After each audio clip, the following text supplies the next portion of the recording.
जीवन के संघर्ष से घबराने से नहीं, अपितु उसका सामना करने से सफलता मिलती है। हतो वा प्राप्यसि स्वर्गम जित्वा वा भोक्ष्यसे महिम। द्वितीय अध्याय श्लोक 37। अर्थ, यदि तुम अर्जुन युद्ध में वीरगति को प्राप्त होते हो तो तुम्हें स्वर्ग मिलेगा, और यदि विजयी होते हो तो धरती का सुख पा जाओगे। इसलिए उठो हे कौन्तेय अर्जुन, और निश्चय करके युद्ध करो। सफलता पाने का मूल मंत्र है पूरी सामर्थ्य से प्रयास करना।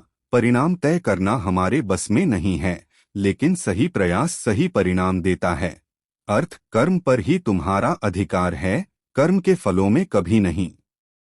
इसलिए कर्म को फल के लिए मत करो। कर्तव्य कर्म करने में ही तेरा अधिकार है, फलों में कभी नहीं। आथ तू कर्मफल का हेतु भी मत बन, और तेरी अकर्मण्यता में भी आसक्ति न हो। 3. अपनी इंद्रियों पर संयम रखने वाला मनुष्य ही संसार पर विजय प्राप्त करता है। श्रद्धावान लभते ज्ञान तत्पर संयतेन्द्रिये। ज्ञान लब्ध्वा परां शांतिं चिरेणाधिगच्छति। चतुर्थ अध्याय श्लोक 39।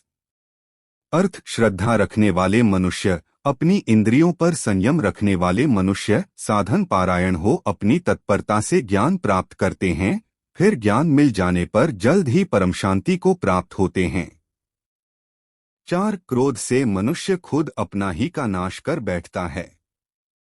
क्रोधात् भवति सम्मोह, सम्मोहात् स्मृति विभ्रम, स्मृतिभ्रंशात् बुद्धिनाशो, बुद्धिनाशात् प्रणश्यति। द्वितीय अध्याय श्लोक 63। अर्थ, क्रोध से मनुष्य की मति बुद्धिद मारी जाती है, यानी मूढ़ हो जाती है, कुंद हो जाती है। इससे स्मृति भ्रमित हो जाती है। स्मृतिभ्रम हो जाने से मनुष्य की बुद्धि नष्ट हो जाती है, और बुद्धि का नाश हो जाने पर मनुष्य खुद अपना ही का नाश कर बैठता है। 5. यदा यदा ही धर्मस्य ग्लानिर्भवति भारत, अभ्युत्थानमधर्मस्य तदात्मानं सृजाम्यहम्। चतुर्थ अध्याय श्लोक 7।